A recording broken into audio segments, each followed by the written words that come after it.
సుమన్ టీవీలో మీ business promotions కోసం ఈ కింది నెంబర్ను సంప్రదించగలరు.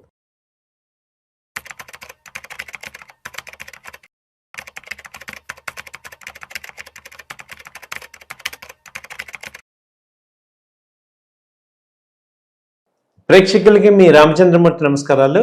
ఈ వీడియోలో మనం gold, silver, crude, copper metals ఎలా ఉన్నాయి ఈ వీక్ ఏంటనే చూద్దాం.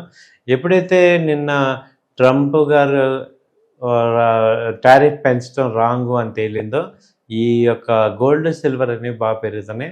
అలాగే మేజర్గా ఇప్పుడు ఇరాన్ మీద అమెరికా యుద్ధానికి దారి తీస్తుందా, ఇరాన్ యొక్క సంక్షోభం, ఆయనకి ఇచ్చిన డెడ్ లైన్ 2 వీక్స్ ఇచ్చారు టైము. ఆ డెడ్ లైన్ దాటిపోయి ఒక పక్క మాట్లాడాలి మాతో అంటుంది, ఒక పక్క యుద్ధం చేయటం, ఖమేనీని ఖతం చేయాలి అనేది మెయిన్ టార్గెట్ కింద చూస్తుంది.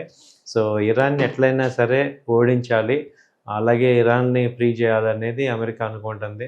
దాని తగ్గట్టుగా భారీ ఎత్తున యుద్ధ నౌకలు అక్కడ ఆక్రమించారు.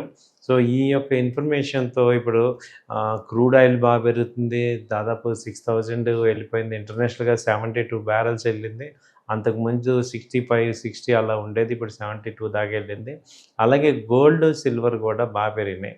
సో గోల్డ్ వచ్చి ఇంటర్నేషనల్గా 5,150 దాకా వెళ్ళింది. సో సిల్వర్ వచ్చి 78 మళ్ళీ వెళ్ళింది. అలాగే ఇప్పుడు ఇండియన్ మార్కెట్లో గోల్డ్ వచ్చి 1,67,000, దాదాపు 1,60,000 దాకా వెళ్ళింది. అలాగే ఇప్పుడు సిల్వర్ వచ్చి 2,67,000-68,000 దాకా వెళ్ళింది ఇప్పుడు. సో ఏం చేయాలి ఇప్పుడు ఇలాంటి పరిస్థితుల్లో, ఏంటి పరిస్థితి అని చూసుకుంటే ఏ రకంగా ఇప్పుడు మనం ఇంకా పెరిగే ఛాన్స్ ఉందా ఏంటంటే, ఇప్పుడు గోల్డ్, సిల్వర్స్ వచ్చి మళ్ళీ అంతకు ముందు ఏదైతే 1,80,000, 1,90,000 అలా గోల్డ్ వెళ్ళింది, సిల్వర్ వచ్చి దాదాపు 4 lakhs దాకా వెళ్ళింది. సో ఇప్పుడు అలాంటి రేట్లు మళ్ళీ వచ్చే అవకాశం ఉందా, సిల్వర్ పెరిగే ఛాన్స్ ఉందా అంటే, యుద్ధం కనుక స్టార్ట్ అయిందంటే మాత్రం గోల్డ్, సిల్వర్ ఆకాశాన్ని నడిపాయి. ఈసారి అయితే ఇంకా చాలా అవుట్ బ్రేక్ అయ్యే ఛాన్సెస్ కూడా ఉన్నాయి. కాబట్టి ఇప్పుడు అది పెరుగుతుందా లేదా అనేది యుద్ధాన్ని బట్టి, అక్కడ ఉన్న సిచ్యుయేషన్ బట్టి తెలుస్తుంది. ప్రజెంట్ అయితే యుద్ధ వాతావరణం అయితే నెలకొంది, కాబట్టి ఎక్కువ ఇవి కనపడుతున్నాయి. సో అందుకని గోల్డ్, సిల్వర్స్ బాగా పెరుగుతున్నాయి. సో సిల్వర్ అయితే ఇప్పుడు ఇమీడియట్గా 2,70,000 లాస్ట్ టైము అది హై కనుక బ్రేక్ అయితే మాత్రం మళ్ళీ 3 lakhs వచ్చే ఛాన్సెస్ కనపడుతున్నాయి. చాలామంది ఇక్కడ 3 lakhs దగ్గర ఇన్వెస్ట్ చేశారు. సో వాళ్ళందరికీ కూడా కొంచెం మంచి రోజులు వచ్చినట్టు అనుకోవచ్చు. ఎందుకంటే యుద్ధం కనుక వచ్చిందంటే కంపల్సరీగా గోల్డ్, సిల్వర్ బాగా పెరుగుతాయి. ఒకవేళ యుద్ధం రాలేదు అంటే మాత్రం ఉన్న డెఫినెట్గా గోల్డ్, సిల్వర్ రేట్లు తగ్గుతాయి. ఎందుకంటే ఈ యొక్క టారిఫ్స్ తగ్గినాయి, ఈక్విటీ మార్కెట్స్ పెరుగుతున్నాయి. సో కాబట్టి ఏంటంటే అటు ఈక్విటీ మార్కెట్స్కిను ఇటు గోల్డ్, సిల్వర్కి డిసైడింగ్ ఏంటంటే ఈ యుఎస్ ప్రెసిడెంట్ ట్రంప్ గారు ఏం చేస్తారు, ఇరాన్ ఇష్యూలో ఏం చేస్తారు, ఆయన ఏ విధంగా రియాక్ట్ అవుతారన్న దాన్ని బట్టి ఇప్పుడు ఉంది. బట్ రాబోయే 10 days చాలా ఇంపార్టెంట్. సో చాలా హెచ్చుతగ్గులు, వైలెంట్ మూమెంట్స్ ఉంటాయి, కాబట్టి జాగ్రత్తగా ఉండాలి. ట్రెండ్ అయితే ప్రజెంట్ చెప్పేది ఏంటంటే ట్రెండ్ పాజిటివ్గానే ఉంది. సో ఎనీ డిప్ ఒక బయింగ్ ఆపర్చునిటీ కింద తీసుకోవచ్చు. సో ఇది గోల్డ్లో కానీ సిల్వర్లో కానీ లెవెల్స్ చెప్పమంటే గోల్డ్ వచ్చి ప్రజెంట్ 1,60,000 నుంచి 62-63 వరకు ఛాన్స్ ఉంది. అలాగే సిల్వర్ వచ్చి 2,70,000 నుంచి 75 వరకు ఛాన్స్ ఉంది. సో క్రూడ్ ఆయిల్ తీసుకుంటే ఇప్పుడు 6,000 దగ్గర ఉంది, అది 6,200 వచ్చే ఛాన్స్ ఉంది. కాపర్ తీసుకుంటే ఫిబ్రవరి వచ్చి ఇప్పుడు 1,170 అలా ఉంది కాంట్రాక్ట్, ఇది 1,100-1,200 వచ్చే ఛాన్సెస్ ఉన్నాయి. So any dip is in buying opportunity కింద తీసుకోవచ్చండి.